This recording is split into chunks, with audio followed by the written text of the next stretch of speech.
There's nothing quite like a transfer, is there? And a rebuild as well at the same time. I thought I'd sit here today and put together my dream squad for the 25-26 season. Now, this is a dream. Want to flash that on screen really big. It's a dream squad. It's not going to happen. It really isn't. These are just what I want to see next year. It does include, sadly, some sad departures, which seem a little bit callous, but I'm just sort of looking to the future here. I'm being a bit ruthless. This won't happen. I don't even want to see all these players leave just yet, arguably, but I'm thinking for the future here. I also want to add another caveat. Everyone who is a new signing is in the 11 by default. Not because I think they should start straight away, just because it makes no sense not to put them in the 11 on the big graphic. You'll see what I mean. Put him in the small bit below as a backup makes no sense. So even though some of these players won't necessarily start and some of the people are on the bench thinking, what are they doing there? It's entirely just to show them a little bit clearer. So don't use this as a starting 11. Though it'd be a pretty good starting 11 if I'm being honest with you. It's just a graphic. It's going to be a bigger squad because you look at Manchester City's squad over the past few years, it's been a little bit weaker here and there, and Guardiola has already come out and said we need a bigger, deeper, longer, in his own words, squad for next season. So I thought I'd be a little bit more aggressive here and pack out that squad and get a few signings in as well as a few young players. It should be fun. You're already going to disagree, but that's your prerogative. Please get me in the comments and let me know exactly what you'd pick for Manchester City for next season and tell me why this is a load of nonsense, which everyone always does in these kind of videos. But I like it, and who knows, maybe it could happen. Maybe I'm a genius. I'm not, let's be honest. But this is what I've gone for. So I'll start, of course, with the keepers. I've gone for Lucas 𝙏𝙬𝙨𝙩𝙚. If I pronounced that right, I don't know. But I've gone for a new goalkeeper. I think it's very obvious that Ederson wants to move on from Manchester City Football Club. Maybe he doesn't, but he did last summer, and I suspect that might happen this year. So I've gone for the Lille keeper, 23 years old, currently linked to Barcelona and Real Madrid as Manchester City's new number one. Because I was reading about him, and he seems to tick every single metric. I was looking at the other candidates, people like 𝙄𝙬𝙨𝙩𝙬𝙬 𝙬𝙬𝙀𝙀, and I've seen that he's by far one of the best in Europe at preventing shots. He's got the best expected goals conceded. He's saved 7.5 goals above the baseline level, which is a statistic which measures the likelihood of a shot going in goal and how good a keeper is at keeping them out. He's miles ahead of pretty much everyone else in Europe. He's ridiculous at shot stopping. His long pass completion is fantastic. The best out of those three players of 𝙏𝙬𝙨𝙯, Garcia and Suzuki at around 50%. He's incredibly cool on the ball. Not the most aggressive sweeper, but he could be easily.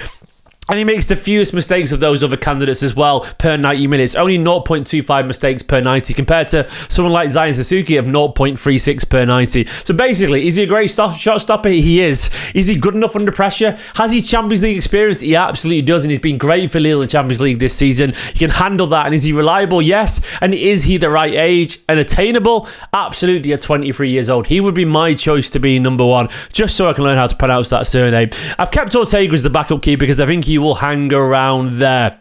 Now, once again, the new names are the names in the team, not because I think they should start, because it makes more sense. Here's your centre-back options for next season. Immediately, you may be noticing no Akanji and no John Stones. I've said bye to them just for the purpose of this video because time is unfair to some of these guys, and I've kept Ake off the list as well, unfortunately. Nathan Ake has moved on. Sorry, Nathan Ake, Akanji and John Stones, but you're all getting a bit older. You're all injury-prone, so I've gone for the new guys. As you can see, Ruben Diaz, Vitor Reis, Kusin over there, but I've got two new players at centre-back. They won't be starting, but they're there anyway.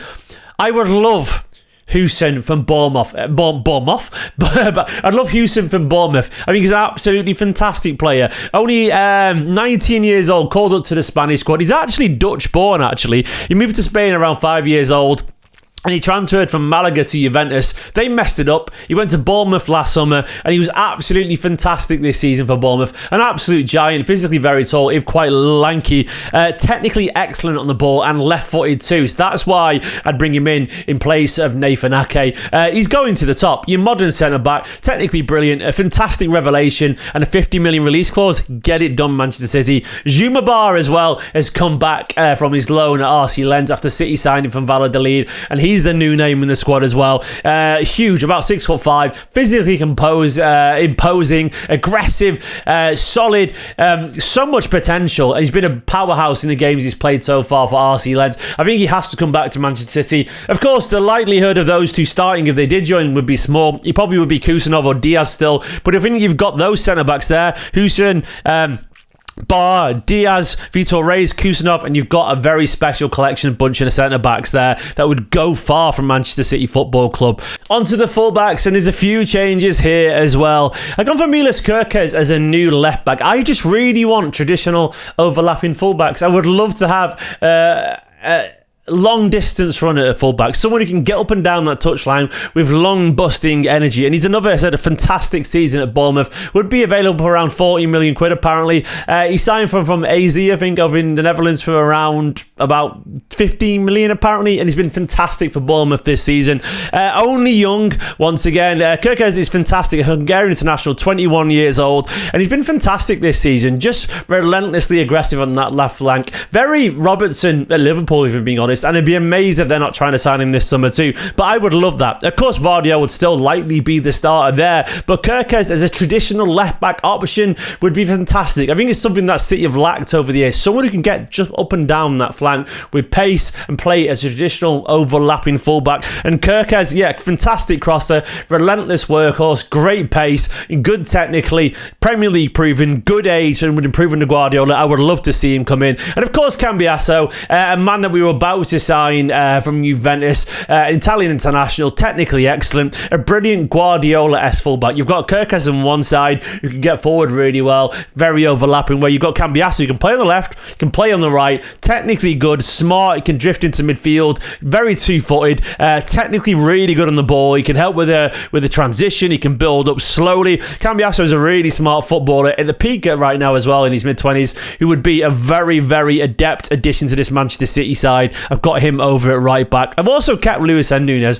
I think they both got a use in this squad, a sort of backup, so you can play multiple rows. So those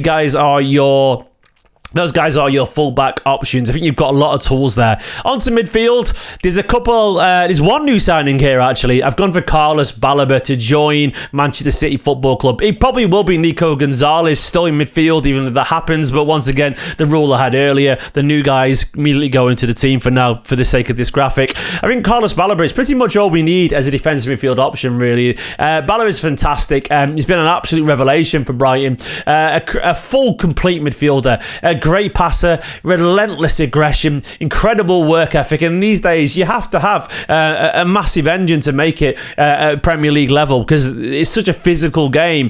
And I think for me, someone like Baleba would be a perfect foil for Rodri and a great option to rotate with Nico Gonzalez every now and then. I've also put Nico O'Reilly and Bernardo Silva there. I've let Gundogan go, unfortunately. Sorry, okay, Gundogan, but I think it's time to move on. But Bernardo Silva can stay. I think a bit of experience there would be really useful. Nico O'Reilly won't have left-back duties anymore. He'd be signed Kerkez. I've got Vardiel there too. So Nico O'Reilly can come in and start to play the odd game here and there as a rotation option. Rodri, of course, the dream, the Ballon d'Or winner back. But Carlos Baleba for me would be the physicality. When you add Nico Gonzalez and Rodri to that too, that would make our central midfield options absolute powerhouses.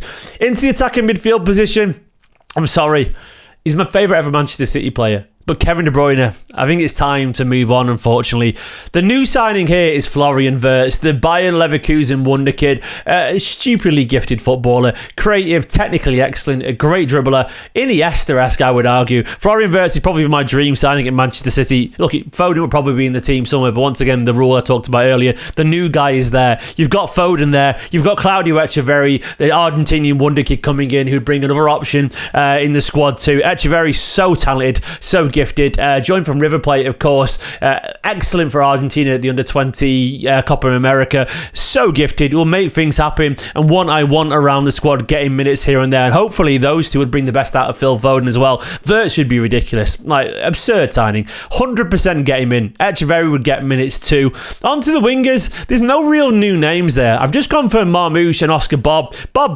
Savinho might be ahead of him, but Bob's just there because it looks different, which is nice to see something different if you're talking about new ideas. Savinho, Doku there as well.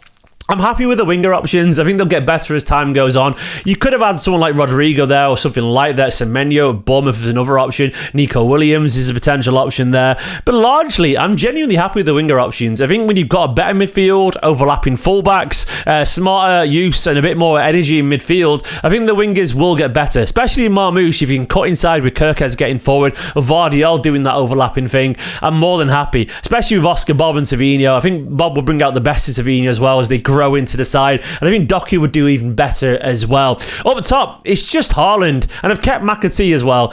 Stop. This is a quick editing sort of moment from me here. When I was making this video, I realised the backup striker I wanted is Liam Delap. Look, he's never going to happen, but I absolutely adore Liam Delap, the perfect alternative to Erling Haaland. And this is my dream video. So if I want Liam Delap in this video, I can have Liam Delap in this video. What was Stephen doing a week ago when I made this video? I was tired, mate. Liam Delap is the obvious choice. He's a secondary striker of perfection to Erling Haaland. A battering ram, a goal scorer, loads of potential. Yeah, he'd be the dream one. Back over to the video now, when I sort of talked about 𝙏𝙬𝙬𝙚 for a bit. But it should have been Liam Delap. I didn't really think of a backup striker there, but I think you've got Marmoush there. 𝙏𝙬𝙬𝙚 would love to stay. I would happily have him. My gut tells me he might go, but I've got 𝙏𝙬𝙬𝙚 as a false 9 option for now, just for the graphic purposes and being honest. We haven't really got a backup striker other than Marmoush, but I'm fine with that. Let Mbama be, from the academy, be an option here or there if you want to. And also, as you can probably see, Jack Grealish moves on from this side as well. I think this squad potentially has a little bit of everything. Then you've got the people like Makasa, a wonderful prospect in the academy, or McAdoo as well. Ryan McAdoo is a fantastically gifted winger, could get in the team every now and then. But when you think the balance of this squad, you've got overlapping fullbacks.